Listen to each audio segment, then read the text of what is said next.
on 106.5 FM and online. It's the After 5 Guest with Wynne Thomas.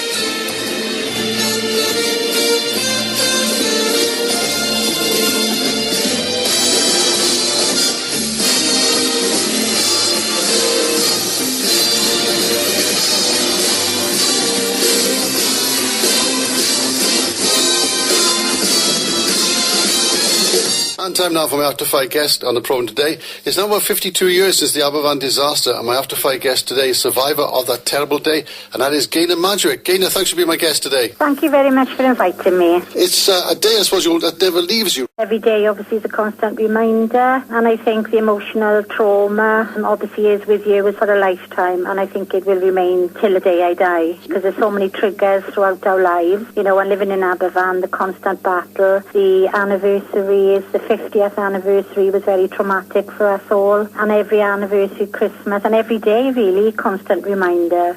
How old were you? I was 18 and a half at the time, and obviously sustained serious injuries myself. My brother Carl, of 7 years of age, died. Oh, right. My sister Marilyn, 10 years of age, died. I lost many, many of my friends. The true figures of how many survived that day out of my classroom has never really been known. But estimate, I would say, about 8 children survived out of my classroom, which I was one of them. How many in the class? In them days, there's around about 29 in the class. Wow. Large classes.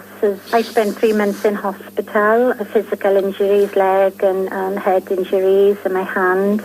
I came home on Christmas Eve to join back to the family. As you can imagine, it completely changed. My life had completely changed overnight. The psychological and the physical scars took me many, many, many years to actually try to overcome. What can you remember of that day then? Can you sort of go through it with us roughly? It's the weather as it stands today. You know, terrible rain, misty, dark. We were a happy family. We were a typical family of 2 fantastic parents, my dad Cliff and Iris, my mum, and 6 siblings, obviously one of which was Carl, so he was very much spoilt because there was 5 girls and 1 boy. Mm-hmm. Going to school that day was as normal, half term, so we were all happy to actually be finishing half day. Going to school like we normally do. I went into the classroom with my other friends, walked along the bank to get to school. The embankment is not far from where I actually lived then in Bryntaff. And the noise was the most horrific noise I've ever heard in my life or would ever want to hear in my life. And even as a child, I knew there was danger. I sensed danger. And pin dropped in the class. You just couldn't hear anybody speak or anything. We were just frozen to the seats. And I remember at that point looking up to the window because I knew something was coming to get us. And as I looked up, I managed to put 1 foot in front of the other to try to get up off my chair. And I was then obviously, buried, tossed and turned in all the rubble and debris. And I found myself waking, thank God, to an actual disaster, a traumatic scene of horrific. There's no words in my vocabulary could ever tell you what it was like. And children, debris. I was covered with all the debris. I was actually lying by a couple of classmates in the class that day. And another boy. And they passed away?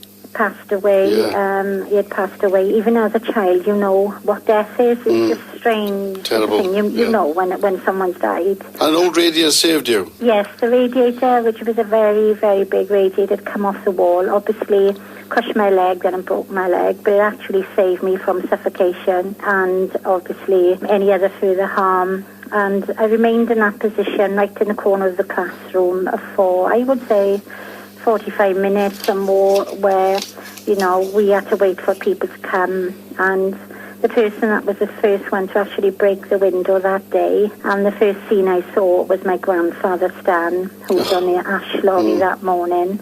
And it was only then I started to cry, and his face to this day has always been with me, because despair, disbelief, that he couldn't really come and get me because there was too many other children in the way. You've written a book which has sort of helped you in a way, I suppose, which is called Aberfan, Story of Survival, Love and Community, one of the Britain's worst disasters. Has it helped you sort of get through that sort of problems? It has. I started to write the book at 12 years of age when I went back to school.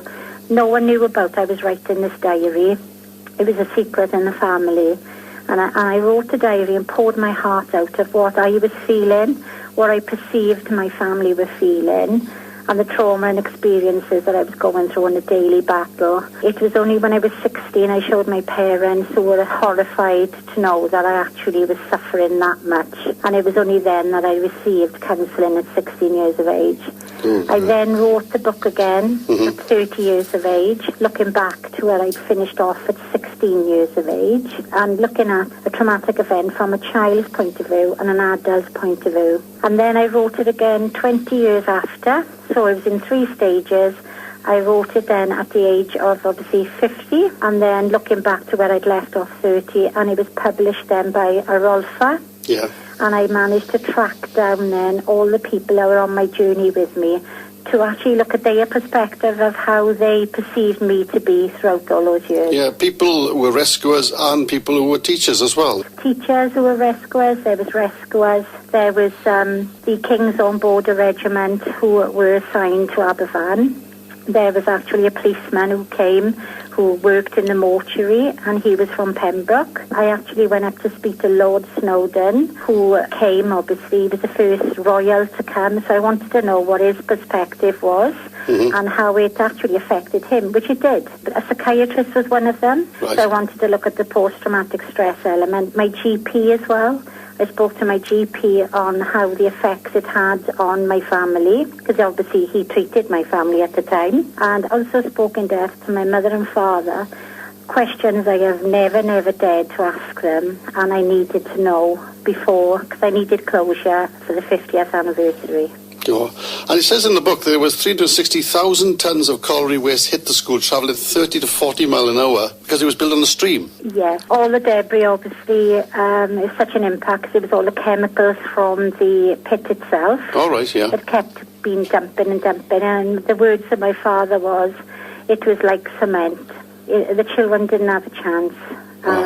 Once it hit, due to the chemicals mixed with the water, it literally then, suffocated, and it just hardened like cement. It was a very difficult task for anyone to come out of there alive. Another part is that workers at the top of the tip at the time saw it moving and falling away from them. Yes. Wow. I think it was very difficult for machinery in them days to be there, because obviously the children, there were some children that weren't found either for a week after.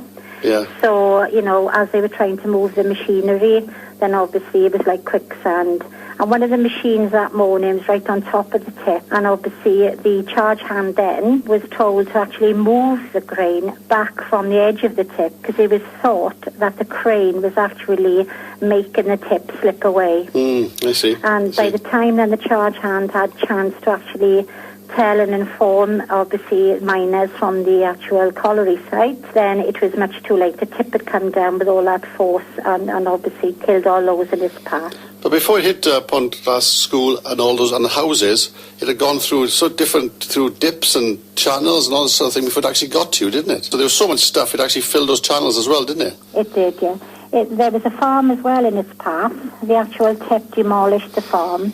Everything in the farm came down and landed on the school as well, and anything in its path, trees, debris, everything. Now, the farm itself ended up in the actual yard of the classroom. And my dad always remembers, which is strange, which the chickens that were in the farm managed to survive, and they were flying everywhere in the actual yard where the school had remained. And one father came up to look for his family who had been in that farmhouse, because he'd gone to work that morning, and he saw the paper that was actually on the walls of his kitchen, which was literally in the schoolyard. He knew then that his family had died instantly. Oh, terrible stuff, absolutely dreadful stuff. And I mean, in the book as well, you addressed the anger when the NCB took money from the relief fund to move the tips. Yes, the disaster fund, obviously, money poured in from all around the world to help the likes of siblings and houses and people who had lost. And the government then had bullied, obviously, the trustees to hand over £150,000 of the fund then to actually take away the tips and to take away the tips. They did want 300,000 in the first instance, and then they dropped it to 150,000. Right. So the people of Aberfan were bullied They handed over the money purely because they was in so much stress and trauma and grief that they basically handed it over without any question. It was illegal, it was immoral. And it wasn't until 1997 when the Welsh Assembly actually repaid that money, didn't they, back to the fund? Yes. I've been brought up in a family of campaigning. My father was the chairman of the Aberfan Memorial Fund, and from that day onwards he's tirelessly campaigned with all the family and residents and everyone included. And the money then through, obviously, the government then was paid back in 1997 by Ron Davis, who pledged that if he got in as Secretary of State for Wales, that was his first duty. The money was returned with no interest. However, it wasn't until a few years later that as another pledge, Welsh Assembly government then topped the money up then, which today stands over $1 million, and is now used for an educational fund for the children of Merthyr Tydfil, and is actually maintaining the memorial garden and obviously the cemetery. Your brother and sister are buried there, are they? Yes, most of all the victims are buried at Aberfan Cemetery, but there's a lot of other victims who are buried around different areas. Some were cremated, but they still have the same renovation work done, and no one's left out. Well, it's an incredible book, Gaynor. I mean, it really is obviously heart-wrenching reading, but it's great the details you put in now, which really addresses all issues about the disaster. Yes, it's actually on Amazon at the moment. All right, yeah, great. I know the publishers, Aberfan, have actually done another print again. It's been bestseller in Wales. There's currently in the pipeline for later next year, there's a theatrical play, monologue to be actually based on the book. Feedback has been incredible, and it's actually given everyone an insight to exactly word for word, count for count, what actually happened. And there's no jargon. It's basically what people told me and what my mother and father, word for word, have said is actually written in the book. Well, Gaynor, thanks so much for being my After Five guest today. Really delighted to talk to you on the phone. And maybe one day we'll meet in person. That would be lovely. And any time. And thank you all. And please read. And any letters would be welcome. Feedback. That's great. Thank you very much. Thank you, Gaynor. Thanks for being my guest today. Bye. Bye.